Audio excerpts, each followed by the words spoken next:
eu não era de estudar todos os dias, né? Até 2014 eu não estudava todos os dias. Eu basicamente estudava véspera de prova, fazia meus deveres de casa.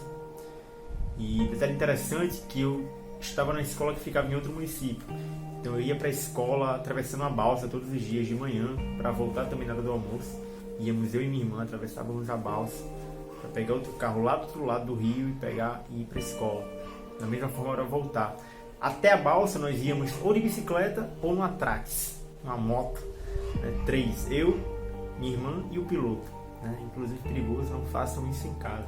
Eu ia sem capacete, porque só existiam 2 capacetes. Então tem esse detalhe interessante, mas mesmo com as dificuldades eu tive a oportunidade de frequentar a escola, né, nesse período. Estudando de véspera, sem estudar várias horas por dia. Isso mudou em 2014, né? Esse fato de estudar pouco todos os dias mudou em 2014, quando eu encontrei alguns amigos, professores, vizinhos, enfim, várias pessoas me recomendando fazer o exame seletivo de FRN. Porque existia a utopia de que lá era um ótimo ensino e que eles me preparariam bem para o Enem. Depois eu percebi que era uma utopia isso aí. Então, mesmo assim, movido por esse desejo de passar no exame seletivo de FRN, eu comecei a estudar várias horas por dia, coisa que eu não fazia. Então eu chegava em casa, almoçava, por volta de 2 horas da tarde começava a estudar, ficava a tarde toda, a noite toda estudando para o exame seletivo de FRN, que era composto por português, matemática e redação. Eu estudei muito português, estudei muita matemática, porém a redação eu deixei de lado. Eu imagino que por causa de um ego mascarado, do tipo, as pessoas sempre me elogiavam, falando que eu era muito bom na escola, eu realmente tirava notas muito boas. Então eu acabei não dando tanta importância para o que eu deveria fazer para ser aprovado, né? Então eu não prestei atenção ao fato de ter que estudar redação. Então eu não estudei muita redação, fui reprovado. Na primeira vez que fiz exame seletivo de FRN por causa disso, né? Porque eu não estudei redação, fui muito mal na redação. Então esse ego, ele me prejudicou um pouco. Um ego mascarado, não era um ego do tipo, sou muito bom e rasgar a camisa. Não era isso. Mas era um ego mascarado muito pelos comentários que os outros me faziam, dizendo que eu era bom aluno e tal. Durante essa preparação para o IFRN, eu não fazia cursinho, porque eu não tinha condições financeiras nem geográficas, assim, digamos, para fazer o cursinho. Porque como era em outro município, ficava difícil fazer contraturno, né?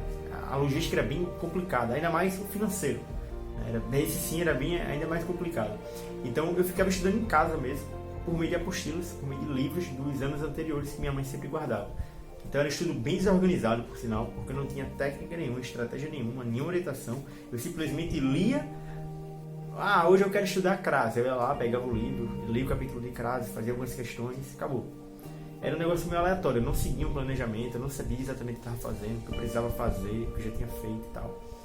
Mas era assim que funcionava. Pegava as apostilas também de amigos que estavam fazendo cursinho presencial, aí trabalhava lá com módulos. Pô, Pedro, já terminou o módulo 1, não estou usando mais a apostila, ele me dava e tal.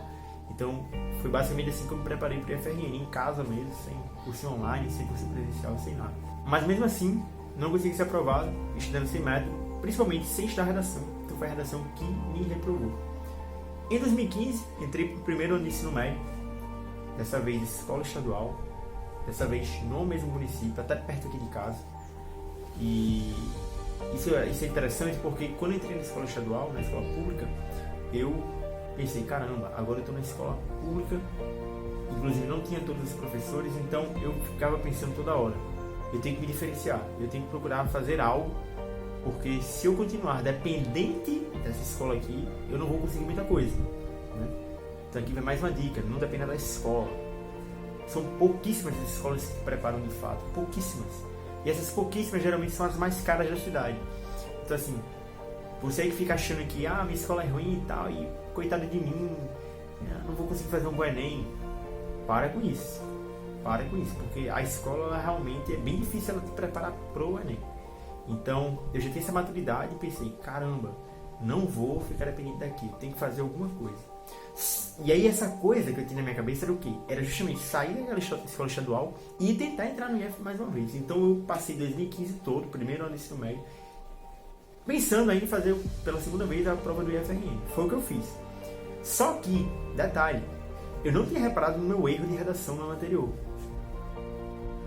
Eu sabia que tinha reprovado por causa da redação, mesmo assim eu ignorei e não estudei redação. não fiquei estudando muita redação durante o ano de 2015. Certamente, se eu tivesse feito isso, eu teria passado. Então, você acaba de concluir que no final de 2015 eu fiz pela segunda vez o exame seletivo de FRN, mas não passei, fui reprovado mais uma vez porque não dei importância para o meu erro no ano anterior, justamente a redação que eu não sabia fazer. Mais interessante do que isso foi que naquele ano de 2015 eu fiz o Enem como treineiro, já estava no ensino médio, então eu podia fazer. E o resultado, meses depois, foi a nota 0 na redação. Então eu fui reprovado pela segunda vez no IF por causa da redação e, para comprovar ainda mais que eu não sabia redação, eu recebi a nota 0 na redação do Enem. Então aquilo ali foi a vala, foi o ultimato para mostrar: Pedro, você não sabe fazer redação, você não sabe estudar. Então naquele momento, já iniciando ali, segundo ano do ensino médio, já 2016, quando saíram esses resultados, eu pensei: caramba, eu tenho que aprender a estudar. Eu tenho que aprender a estudar, principalmente redação. Então eu fui pedir um conselho a um professor meu. Professor, me indica um cursinho para eu fazer, porque eu já quero começar a me preparar, principalmente porque eu estou estudando em escola pública, principalmente porque eu não sei estudar, principalmente por causa das notas ruins que eu estou recebendo aí, das reprovações. Então eu preciso aprender a fazer a parada, senão eu vou ficar para trás e não vou conseguir ser aprovado direto do pré, que era o meu desejo, né? O desejo que eu tinha, principalmente pelas questões financeiras. Eu queria entrar logo na universidade para ver se mudava logo minha vida e tal. Então eu queria entrar logo na universidade. E aí ele falou: não, Pedro, deixa para fazer cursinho só quando estiver no pré, só no próximo ano, porque talvez você não consiga conciliar agora. No próximo ano, quando você estiver no pré, a gente vê um cursinho legal para você fazer e aí vai dar tudo certo. Só que eu entendi a lei, conversa e tal, fingi que estava aceitando, só que eu não aceitei, na verdade. Por dentro eu não aceitei. Cheguei em casa, abri o YouTube. Nessa época eu já tinha computador, isso é um detalhe interessante também. Nos anos anteriores eu não tinha celular, não tinha computador, eu não tinha acesso à internet. E eu, na verdade, tinha um tablet. No comecinho de 2015 eu ganhei um tablet. Isso foi o quê? Começo do primeiro ano de ensino médio. Eu ganhei um tablet de um tio meu. Só que não tinha internet aqui em casa. Então eu ia pra varanda de um vizinho de esquina para roubar a internet do vizinho. Na verdade não roubar, ele me deu a senha e tal, foi tudo acordado. Só que eu não queria ficar dentro da casa dele, então eu ficava no vizinho dele, na varanda do vizinho dele, pegando a internet dele, que ele tinha me concedido a senha.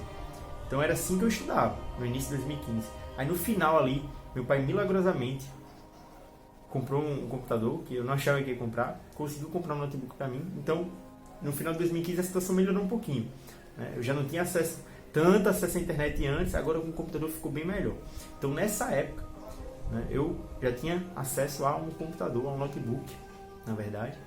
E eu entrei no YouTube procurando como estudar para Enem.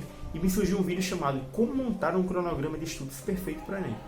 Foi nesse vídeo que eu passei a entender a importância de organização, de rotina, de estratégia, de técnica para conseguir ser aprovado o mais rápido possível. Não tem que passar anos e anos fazendo cursinho, como eu vejo muita gente fazendo por aí. Não que esteja errado, mas é bem melhor, obviamente, passar um ano fazendo cursinho e ser aprovado do que passar 5. Isso é óbvio. Eu não queria isso. Eu queria ser aprovado rápido. Então, esse vídeo foi o que marcou assim a minha história em relação a conhecer estratégias, conhecer a importância de organização, a importância de planejamento, a importância de saber estudar, saber o que está fazendo para ser aprovado rápido. Porém, mesmo tendo aprendido algumas técnicas ali, eu não apliquei muitas delas. Então, em 2016, já esquecendo a ideia de F e agora pensando em Enem de fato, pensando no Enem de 2016, meu segundo Enem, eu, ainda como treineiro, eu comecei a estudar focando no Enem. Então, continuei, na verdade, estudando todos os dias, só que agora focado em Enem.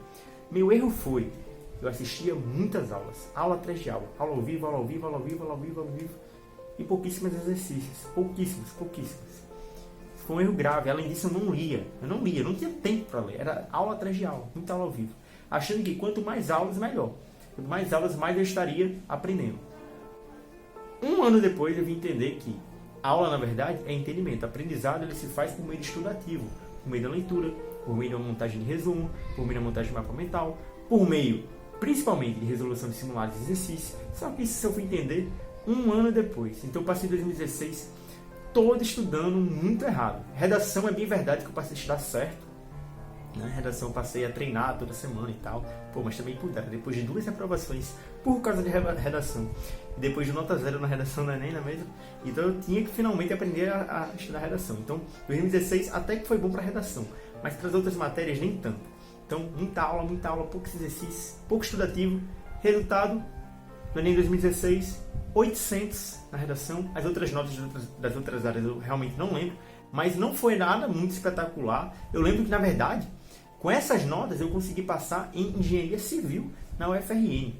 Mas assim, nada muito espetacular, nada muito estrondoso, né? Meu estudo foi bem ruim mesmo, comparado ao Enem, ao ano seguinte, 2017, que foi quando eu passei então a aplicar de fato as técnicas que eu havia aprendido e muitas outras que eu aprendi nessa transição entre 2016 e 2017. Para você ver, eu estava tão mal em 2016 e chegou um momento que eu travei em hidrostática e fiquei 2 meses nessa matéria. E eu não sabia que alguns assuntos eram mais importantes do que outros, eu não sabia disso. E eu fiquei em hidrostática e falei, eu só vou sair dessa matéria aqui depois que eu aprender ela. E eu fiquei martelando ali no prego e tal, e nada. Quando deu 4 semanas aí travado de hidrostática, eu falei, não, chega, vou para outro assunto. Só que ali já era, né? Já tinha atrasado todo o meu planejamento de física, eu não sabia como desatrasar conteúdo, então acabou que física ficou bem desfalcada por causa disso. Então, você vê, era um negócio assim, meio desorganizado, sem planejamento, não sabia desatrasar conteúdos, enfim. Quando eu fiz Enem em 2016, eu descansei 2 semanas. Eu lembro que eu fiquei lendo Harry Potter e enquanto isso fui montando o planejamento para o Enem para o ano seguinte, né? Para o Enem 2017, que era o Enem do meu pré, o Enem que de fato poderia valer alguma coisa. Os outros 2 eram só Enem como treineiro. Então, em 2 semanas após o Enem 2016, eu já comecei a me preparar para o Enem 2017, com o planejamento de assuntos. Peguei essas apostilas aqui, ó, da Poliedro. Inclusive, eu comprei essas apostilas, não tinha condições de comprar essas apostilas. Não tinha, era bem difícil. Essa apostila aqui você deve saber que é bem caro. Então, o professor me deu dinheiro para comprar essas apostilas. E aí eu consegui, finalmente, com bastante esforço, comprar essas apostilas aqui. E o que eu fiz? Eu montei um planejamento de assuntos baseado nos assuntos do sumário de cada uma dessas apostilas e montei um planejamento de assuntos para mim. E eu fui estudando por conta própria baseado nesse planejamento. Quando chegou em março, me surgiu uma oportunidade de fazer uma prova de bolsa para um cursinho presencial. E o legal é que em março eu já estava terminando Química Geral, iniciando Físico-Química, enquanto que muitos estudantes estavam iniciando a Química Geral, né? Pós-carnaval, iniciando os cursinhos. Então, você vê a importância dessa brevidade, dessa previsibilidade, ou seja, de começar cedo a fazer as coisas. Então, eu comecei cedo e isso, com certeza, me ajudou a ganhar a bolsa de 100% no cursinho presencial. E eu, de fato, ganhei. Eu passei em 2017 todo estudando por meio desse cursinho presencial. Não abandonei meu planejamento, não abandonei meu cursinho online, com as aulas gravadas. Tive que mudar de escola, mudei de capital, fui para a escola estadual. E aí sim, com muita estratégia aplicada, eu consegui alguns resultados, consegui ser medalhista de prata da UBMF e consegui também ser aprovado em medicina aos 17 anos. Então, é toda uma história, com muito mais detalhes do que isso, mas eu quis fazer um panorama geral aqui para que você conhecesse como que eu fiz, de onde, se eu sempre fui gênio, para você ver que eu não fui gênio, passei por alguns percalços, passei por algumas dificuldades, não sou gênio, mesmo assim consegui. Então você também consegue. Eu fiz aqui um geralzão na minha história. É lógico que existe muito mais detalhes, como é que eu estudei, como é que eu fiz, por onde eu fiz, óbvio, mas eu não vou falar tudo isso aqui no vídeo, porque vai ficar gigantesco. Mas é lógico que eu vou falando isso ao longo dos próximos conteúdos. Então, essa é a minha história. Agora você já sabe mais sobre mim, de onde eu vim e para onde eu vou. Hoje estou no 6º período de medicina, tenho 20 anos, ainda aqui no Rio Grande do Norte, na UFRN. Então é isso, espero que você tenha gostado. Prazer, espero que tenha sido um prazer você me conhecer e eu te vejo na próxima.